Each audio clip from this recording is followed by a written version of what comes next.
ဒီနေ့သင်ခန်းစာမှာတော့ Grade 11 Biology Chapter 2 Page 24မှာပါတယ်ပေါ့နော်ဒီ enzyme ခေါင်းစဉ်အောက်မှာပါဝင်တဲ့ Table 2.3 Summary of the main vitamin ဆိုတဲ့အပိုင်းလေးကိုစဉ်းမြင်သွားမယ်ပေါ့နော်။ဘာကြောင့်ဒီ enzyme ရဲ့ခေါင်းစဉ်အောက်မှာ vitamin တွေအကြောင်းကိုလေ့လာရလဲဆိုလို့ရှိရင်တို့က enzyme ကိုအမျိုးအစားခွဲလိုက်တဲ့အခါမှာနှစ်ပိုင်းရှိရပေါ့နော်။ဒီ protein နဲ့ပြုလုပ်ထားတဲ့အပိုင်းရယ် protein မဟုတ်တဲ့အပိုင်းရယ်ဆိုပြီးတို့ကတွေ့ရတယ်။ဒီ protein နဲ့ပြုလုပ်ထားတဲ့အပိုင်းကိုကျတော့ apo enzyme လို့ခေါ်ပြီးတော့ protein မဟုတ်တဲ့အပိုင်းကိုတော့ cofactor ဆိုပြီးတော့ပြောခဲ့တယ်ပေါ့နော်။ဒီ cofactor မှာဆိုရင်တော့အပိုင်းနှစ်ပိုင်းထွက်ခဲ့လိုက်တယ် organic cofactor နဲ့ inorganic cofactor ဒီ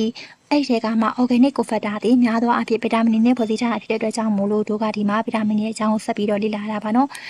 ်ဒီဗီတာမင်ရဲ့ဇာတ်တွေကိုမလေ့လာခင်မှာအင်ဆိုဗီတာမင်အမျိုးအစားတွေတို့ကြည့်ကြည့်အောင်ဗီတာမင်မှာဆိုလို့ရှိရင်အမျိုးအစားခွဲရမယ်ဆိုလို့ရှိရင်အခြေခံအဖြစ်နှစ်ခုခွဲလို့ရတယ်အဲ့ဒါတွေက fat soluble vitamin နဲ့ water soluble vitamin အဆီထဲမှာပြည့်ဝင်နိုင်တဲ့ဗီတာမင်နဲ့ရေထဲမှာပြည့်ဝင်နိုင်တဲ့ဗီတာမင်ဆိုပြီးနှစ်ပိုင်းခွဲလို့ရတယ်ပေါ့နော်ဒီ fat soluble vitamin မှာဆိုလို့ရှိရင်ဗီတာမင် A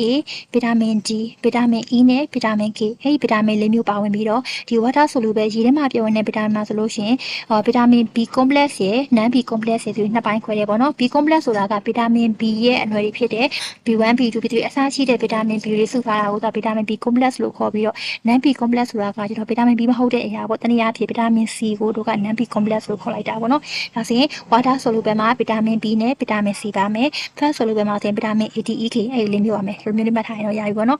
အင်သော fat soluble ဗီတာမင်မှာပါတဲ့ဗီတာမင် A ဆိုလို့ရှိရင်အမြင့်အာရုံတွေကောင်းဖို့အတွက်ဆိုလို့ရှိရင်သူအတော့အရေးပါတယ်ဒီခရင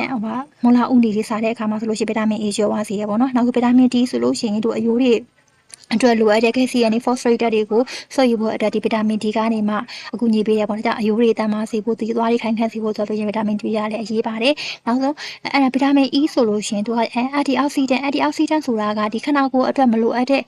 ရာတွေအနေဖြစ်စေတဲ့အရာတွေခန္ဓာကိုယ်ထဲကိုဝင်လာပြီဆိုလို့ရှိရင်သူကအဲ့ဒီအရာတွေကိုရှေ့ဖြတ်ပြီးတိုက်ခိုက်ပေးတဲ့အရာပေါ့နော်။တနည်းအားဖြင့်ကိုယ်ခံအားကောင်းစေတယ်ပေါ့နော်။နောက်ခုဗီတာမင် K ဆိုလို့ရှိရင်ဒီသွေးခဲစေဖို့အတွက် coagulation သွေးခဲစေဖို့အတွက်သူကအရေးပါတဲ့ဗီတာမင်တစ်မျိုးဖြစ်တယ်။ဒီ water soluble မှာဆက်ပြီးကြည့်မယ်ဆိုရင် B complex နဲ့ non B complex ပေါ့နော်ဒီ non B complex ဖြစ်တဲ့ဒီနာဖြစ်ဗီတာမင် C ပေါ့နော်ဗီတာမင် C ကကျတော့ဒီအထူးသဖြင့်အဲ့လိုမျိုးအရေးပြားပေါ့နော်အသားရည်နဲ့ပတ်သက်ပြီးတော့ကောင်းချင်နေဆိုလို့ရှိရင်ဗီတာမင် C ကအရေးပါတယ်သူကတဲ့ဒီအသားရည်အတွက်လိုအပ်တဲ့ဒီ collagen formation အတွက်ဆိုလို့ရှိရင်ဗီတာမင် C ကအရေးပါတယ်နောက်ကအနာကျက်တာတွေမြန်စေတယ်ပြီးတော့ antioxidant ဆိုတာဒီကိုယ်ခံအားတွေလည်းသူကကောင်းစေရပေါ့နော်နောက်ခု non B complex မှာဆိုလို့ရှိရင်သူကနှစ်ပိုင်းခွဲတယ် energy releasing အပိုင်းနဲ့ hematopoietic ဆိုတဲ့အပိုင်း energy releasing ကကျတော့ဒီခန္ဓာကိုယ်ရဲ့လိုအပ်တဲ့ energy ပေါ့နော်စွမ်းရည်တွေကိုထုတ်ပေးတဲ့ဗီတာမင်တွေဖြစ်ပြီးတော့ hematopoietic ဆိုတာကျတော့ဒီခန္ဓာကိုယ်ထဲမှာရှိတဲ့သွေးဆဲလေးတွေတိစောက်ဖို့အတွက်အကူအညီပေးတဲ့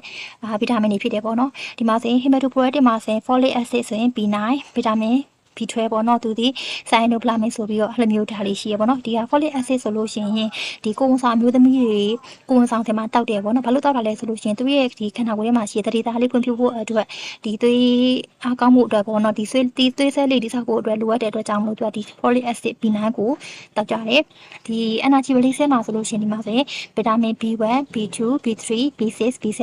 B1 ဆိုလို့ရှိရင်သူက thiamine လို့ခေါ်တယ် B2 ဆိုလို့ရှိရင် riboflavin B3 ဆိုလို့ရှိရင် niacinဒီဆောနာကခုနကအန်ဆိုင်မှာပြောခဲ့တဲ့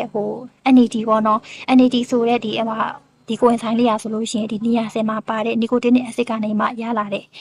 န်ဆိုင်တစ်မျိုးဖြစ်တယ်နောက်က pyridoxine က B6 ပေါ့နော် B7 ဆိုရင် biotin B5 ဆိုလို့ရှိရင် pantothenate ဆိုပြီးတော့ဒီဗီတာမင် B မျိုးစားမျိုးရှိရပေါ့ဒ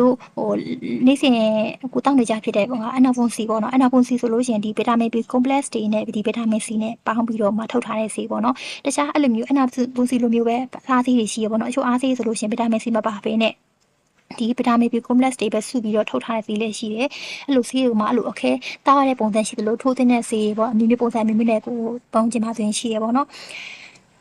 ဒါဆိုလို့ရှိရင်ဒီပုံတွေထဲမှာပြပြထားတဲ့ဒီဇာတ်လေးမှကြည့်ကြည့်အောင်ပေါ့နော်ပုံတွေထဲမှာဆိုလို့ရှိရင်တော့ဒီအကုန်လုံးရှင်းပြမထားဘူးသူကဗီတာမင် A ရယ် B1 B2 B3 ရယ် C ရယ် D ရယ်ပေါ့နော်ကျန်တဲ့ဗီတာမင် E တို့ဗီတာမင် K တို့ကျန်တဲ့ B မှာပါဝင်တဲ့ B complex တွေအနည်းစုတွေခြံခဲ့တယ်ပေါ့နော်ဒီမှာတော့ဗီတာမင်အမျိုးအစားဆိုရင်တစ်မျိုးနှစ်မျိုးသုံးမျိုးလေးမျိုးငါးမျိုးခြောက်မျိုးရှိမှာပေါ့နော်ဒါ use in the body ခန္ဓာကိုယ်ထဲမှာဘာတွေအသုံးဝင်လဲဘယ်လိုသုံးလဲပေါ့နော်တနည်းအားဖြင့်သူ့ရဲ့ function တွေကိုပြောချင်တာ ဒီ FL deficiency ဆိုတာကဒီဗီတာမင်ဗီတာမင်ဓာတ်ချို့တဲ့လို့ရှိရင်ဘာတွေဖြစ်လာမလဲဆိုတဲ့အကျိုးဆက်တွေပေါ့နော်နောက်က sun food that are a good source of the vitamin ဗီတာမင်ဓာတ်တွေကိုရနိုင်တဲ့အစားအသောက်တွေပေါ့နော်အဲ့ဒီဟာတွေသူပြပြထားတယ်ဟင်းတော့ဗီတာမင် A ဆိုလို့ရှိရင်လည်းသူက making a chemical in the retina ဆိုတာဒီမျက်လုံးထဲမှာရှိတဲ့ဒီမြင်ဘယ်လိုပြောမြင်လွှာကိုပြောတာပေါ့နော်အဲ့မြင်လွှာမှာရှိတဲ့ chemical ဆိုတဲ့ဓာတ်တမျိုးကိုသူကထုတ်ပေးတယ်အဲ့ဒါကိုသူက rhodopsin လို့ခေါ်တဲ့ pigment အရောင်ရှယ်လေးပေါ့နော်အဲ့အရောင်ရှယ်လေးဒီဗီတာမင် A ကထုတ်ပေးတာဒါလို့ဗီတာမင် A အားနေပြီဆိုလို့ရှိရင်သူကအဲ့ rhodopsin pigment တွေတော့မထုတ်ပေးနိုင်ဘူးเนาะဒါဆိုလို့ရှိရင်လူတွေဒီအမြာယုံဝေဝါးတာလိုမျိုးအမြာယုံမကောင်းတာတွေဖြစ်နိုင်တယ်ပြီးနောက်က also protect the cell the surface of the eye မျက်လုံးရဲ့ဒီမျက်နှာပြင်တွေကိုလည်းသူကအကာအကွယ်ပေးပါတယ်တဲ့ဒါကြောင့်လူတွေမှာဗီတာမင် A ချို့တက်လာပြီဆိုလို့ရှိရင်ဘာတွေဖြစ်နိုင်လဲဆိုလို့ရှိရင် night blindness ဆိုတဲ့ဒီညဘက်မှာမမြင်ရတာပေါ့เนาะမြန်မာလိုဆိုလို့ရှိရင်သူကကြက်မြက်တင်ရောဂါလို့လည်းခေါ်တယ်ဘာလို့ကြက်မြက်တင်လို့ခေါ်လဲဆိုရင်ကြက်တွေဒီနေခင်းဘက်မှာသာမြင်ရတယ်ပေါ့เนาะညဘက်မှာဆိုလို့ရှိရင်သူတို့တွေကမမြင်ရဘူးဒါကြောင့်မို့လူတွေညဘက်မှာမမြင်ရတဲ့သူတွေကိုမြန်မာလိုခေါ်ရကြက်မြက်တင်တယ်လို့ခေါ်ကြတယ်ပေါ့เนาะnight blindness ဆိုတာခုနပြောတဲ့ဒီမျက်လုံးထဲမှာရှိတဲ့ rhodopsin ဆိုတဲ့ pigment လေးအားနေလို့ဖြစ်တဲ့ယောဂပေါ့နော်နောက်က damage cornea of eye damage ဆိုတာကပျက်စီးစေတဲ့ cornea of eye ဆိုတာဒီမျက်လုံးရဲ့မျက်ကြည်လွှာလေးကိုလည်းသူတို့တွေကပျက်စီးစေပါတယ်တဲ့ဒါဆိုရင်ဗီတာမင် A အားကောင်းဖို့တော့ဆိုရင်တော့ဘာတွေစားရမလဲ fish liver oil ဆိုတဲ့ငါးစီးစီတွေစားရမယ် liver ဆိုတဲ့အသေးတွေ butter chocolate margarine ဆိုတဲ့ဟင်းသီးဟင်းရွက်ကနေရတဲ့အစီပေါ့နော်နောက် carrot ဆိုတဲ့ငါးအူမျိုးစားတင်ပါတယ်တဲ့အခုဗီတာမင် B1 ကကျတော့ hair with cell restoration cell ရဲ့ energy ထုတ်မှုပိုင်းမှာသူကကူညီပေးရတော့တနည်းအားဖြင့် energy ကိုထုတ်ပေးလို့ပြောချင်တာပေါ့နော်ဒီလိုဗီတာမင် B1 ရှုတတ်ပြီဆိုလို့ရှိရင်လူတွေမှာဘာတွေဖြစ်နိုင်လဲတိတာရဲ့ယောဂဆိုလို့ရှိရင် beriberi လို့ခေါ်တဲ့ယောဂဖြစ်စီရပေါ့နော်ဒီ beriberi ယောဂဆိုတာကသူ့ရဲ့လက္ခဏာတွေအနေနဲ့ဘယ်လိုပြောမလဲဒီအဆင့်မြစ်တွေကြိုက်ခဲတာနာကျင်တာဘယ်လိုရှင်ရှစ်တော့နည်းရှစ်တော့အောက်ပိုင်းတွေရောင်းလာတာမျိုးပေါ့နော်ပြီးရင်ကြွက်သားတွေဆုံးချုံတာကြွက်သားတွေတီးလာတာပြီးလို့ရှင်စကားအားလေးရှာလေးတွေဖြစ်တာနောက်ဆုံးအဲ့လိုလေဖြတ်တာတွေအထိပေါ့နော်ဒီလိုမျိုးအာဟာရချက်ချိုးတယ်လို့ဖြစ်တဲ့ယောဂပေါ့နော်ဒီ beriberi မှာသူကနှစ်မျိုးရှိတယ်သူကလေ wet beriberi နဲ့ dry beriberi ပေါ့နော်ဒီ wet ကကျတော့ဒီနှလုံးနဲ့သွေးလက်ပတ်မှုအပိုင်းမှာယောဂဖြစ်တာပေါ့နော်ဒီ dry beriberi ကကျတော့ဒီ muscle ဒီကြွက်သားတွေနဲ့ဒီ ion ခံစားမှု nervous system မှာသူကယောဂဖြစ်တာပေါ့နော်ဒါဒီအာဟာရချိုးတဲ့မှုကြောင့်ဖြစ်တဲ့ယောဂဒီ beriberi ဆိုတာကကလို့အဲ့လိုမျိုးဗီတာမင် B1 ချိုးတက်ပြီဆိုလို့ရှိရင်ဘာတွေစားသင့်လဲမှာရှိ extra ပေါ့နော်တဆေးပါတဲ့အစားအသောက်တွေပေါ့နော်တဆေးပါတဲ့အစားအစာဘာတွေရှိလဲဆိုရင်မာဒိန်းချင်းတွေရှိမယ်ဒိန်း carry ရှိမယ်လို့ရှိရင်မုံဖုတ်တဲ့အခါမှာသူတဆေးကိုသုံးတယ်ပေါ့နော်ဒါဆိုအဲ့လိုမျိုးမုံဖုတ်တဲ့မုံတွေရဲ့ဒီနောက်ခုဒီဘယ်လိုပြောမလဲဒီတခြားတဆေးပေါင်းထဲမှာအသီးဖြော်ရေးပေါ့နော်အဲ့လိုမျိုးကြိတ်ပြီးဖြော်တဲ့အမျိုးကွင်းနဲ့အဲ့လိုမျိုးတဆေးနဲ့မှာအရှင်ဖောက်ပြီးတော့ဖြော်ထားတဲ့အသီးဖြော်ရေးအဲ့လိုမျိုးအသီးဖြော်ရေးမှာဆိုလို့ရှိရင် yeast တွေပါတယ်ပေါ့နော်နောက် cereal လို့ပြောတဲ့ကောက်ပဲသီးနဲ့ cereal ဆိုလို့ရှိရင်ကောက်ပဲသီးနဲ့ပြောတဲ့ကောင်ဆိုရင်ဆန်စပါးတွေဂျုံတွေအစရှိတဲ့အရာတွေပါတယ်ပေါ့နော်ဒီဆန်တွေဂျုံတွေမှာမှသူကဘယ်လိုမျိုးဆန်လဲဆိုလို့ရှိရင်ဆန်ချမ်းပေါ့နော်ဆန်ရဲ့မျက်နှာပြင်မှာဆိုရင်အညူရောင်လေးတွေပါတယ်ပေါ့နော်ဒါဆန်လုံးညူလို့ခေါ်တယ်ဆန်ချမ်းပေါ့နော်ဂျုံဆိုလို့ရှိရင်လည်းဂျုံရဲ့အပေါ်ထဲမှာပါတဲ့အညူရောင်လေးတွေပေါ့နော်ဒါတင်သူကအဲ့လိုမျိုးရှုဆေးရည်နဲ့လိုက်တဲ့အခါမှာဆိုရင်အဲ့ဂျုံလေးတွေကတော့ဖြူသွားရပေါ့နော်တချို့ကအဲ့လိုဖြူသွားတော့မှလို့ရှိရင်ပေါင်မုတ်ဒီအလျှော်ရတယ်ပေါ့နော်ပေါင်မုတ်ဖြူအောင်လေးရတယ်အဲ့ဒီဟာလေးကိုမချွတ်လိုက်ဘူးဆိုလို့ရှိရင်ပေါင်မုတ်အညူပေါ့နော်ပေါင်မုတ်ချမ်းဟိုကရတယ်ဒါဆိုဗီတာမင် B1 ကြုံထားခြင်းနဲ့ဆိုလို့ရှိရင်အဲ့လိုပေါင်မုတ်ချမ်းပေါ့နော်အညူရောင်ရှိတဲ့ပေါင်မုတ်လို့ဂျုံလို့ပြီးလို့ရှိရင်ခုနအညူရောင်ရှိတဲ့ဆန်တို့အဲ့ဒါလေးကိုစားပြီးတင်တယ်နောက်ခု B2 ဗီတာမင် B2 ဆိုလို့ရှိရင်သူကလည်းခုနက B အုပ်စုတွေဒီခုနက energy production ပိုင်းမို့လို့သူက hair with cell respiration နဲ့ cell တွေစိုင်းထုတ်တဲ့အခါမှာသူကအကူညီပေးတယ်ဗီတာမင် B2 ရှို့တက်ပြီဆိုလို့ရှိရင်မဖြစ်နိုင်တဲ့ဖူဝါဂရိုဆိုတဲ့ဒီခန္ဓာကိုယ်မတန်ဆွမ်းတာတွေပေါ့နော်ခန္ဓာကိုယ်ပိန်လေး၆ကတာမျိုးဖြစ်နိုင်တယ်နောက်ခု dry skin ဆိုတဲ့အရေပြားတွေကျန်းတဲ့၆တွေ့တာမျိုးတွေလည်းဖြစ်နိုင်တယ်ပေါ့နောက်သူ့ကို B2 ရှို့တက်တယ်ဆိုလို့ရှိရင်ဘာစားတင်လဲပေါ့နော် green vegetable လို့ခေါ်တဲ့အစိမ်းအသီးသီးဟင်းသီးဟင်းရွက်တွေစားတင်တယ်နောက်က S အသီးဥတွေရဲ့ငါးတွေစားတင်တယ်ပေါ့နော်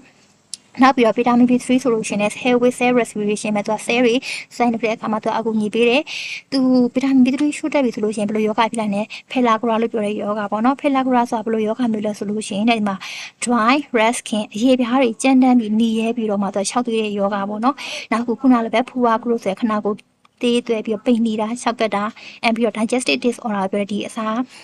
ာချီလမ်းကြောင်းနဲ့ပတ်သက်ပြီးတော့ဒီယောဂါတွေဖြစ်နိုင်တယ်ပေါ့နော်။သူကလည်းပဲဟိုလိုမျိုးအာဟာရရှုတဲ့လူဖြစ်တဲ့ယောဂါဖြစ်တဲ့အတွက်ကြောင့်မို့နောက်ဆုံးမှအဲ့လိုမျိုးယူသွတ်သွားတာလို့အဲ့လိုမျိုးအထိဖြစ်နိုင်နေပေါ့နော်။ဒါကြောင့်မို့လို့ B3 ဟိုပေါ်များတဲ့အစားအစာတွေပါရှိတယ်ဆိုရင် liver ဆိုတဲ့အသေးပေါ့နော် meat ဆိုတဲ့အသားတွေ fish ဆိုတဲ့အငါးတွေဒါတွေကိုစားသင့်ပါတယ်တဲ့။ နောက်ခုထပ်ပြီးတော့ဗီတာမင် C ဗီတာမင် C ကအသည့်ရဲ့ function နေနဲ့ stick together cell lining surface such as mouth ဒီပါဇက်ပေါ့နော်အဲ့ဒီပါဇက်ထဲမှာရှိတဲ့သူကအတွင်းဘက်ဆဲမျက်နှာပြင်တွေကိုတဲ့ဆဲတွေကိုသူကပူကတ်စေတယ်ပြောချင်တာကဆဲတွေကိုပူကတ်ဆဲအရေးပြားကိုတင်းရင်းစေတယ်ပေါ့နော်အဲ့လိုမျိုးပြောချင်တာဒီကလို့ဗီတာမင် C 6သိပ်ဗီတာမင် C မချို့တဲ့ပြီဆိုလို့ရှိရင်ဘာဖြစ်နိုင်လဲဆိုရင် scurvy လို့ခေါ်တဲ့ယောဂပေါ့နော်ဒီ scurvy ဆိုတာကဘယ်လိုလဲဟိုအဆစ်မြစ်တွေနာကျင်တာခနာကိုအားနေတာလို့ရှိရင်အသားရည်တွေကြမ်းတက်6သိပ်ပြီးတော့နောက်7နှစ်လေးပဲကြမ်းတက်6သိပ်တာပေါ့နော်ပြီးသွားတွေမခိုင်းတာအနာမကျက်လွယ်တာဆက်လိုမျိုးစားရည်လက္ခဏာတွေဖြစ်တဲ့ယောဂပေါ့နော်ပြီးသွားဒီမှာဆိုရင်အဲ့လိုရေစီးကန်းပြိုလိုက်ပြီးတော့သဖုံးယောဂဖြစ်တာတွေအဲ့ဒါတွေကဗီတာမင် C ချို့တဲ့လို့ဖြစ်တာပေါ့နော်ဒါဆိုရင်ဗီတာမင် C ချို့တဲ့ပြီဆိုလို့ရှိရင်တို့ကဘာတွေစားသင့်လဲ fresh fruits and vegetable လက်ဆက်တဲ့အသီးတွေနဲ့ဟင်းသီးရွက်တွေစားသင့်တယ်ပေါ့နော်ဘလို့အသီးတွေလဲဆိုလို့ရှိရင်အမှရှင်းတဲ့အသီးတွေပေါ့နော်တမယာအသီးတို့လိမ္မော်အသီးတို့ပြီးခန်းချင်တွေအဲ့လိုမျိုးအသီးတွေကိုစားပေးသင့်ပါတယ်တဲ့သူကဒီဗီတာမင် C ဆိုလို့ရှိရင်သူကသူ့ရဲ့အသုံးဝင်မှုဒီ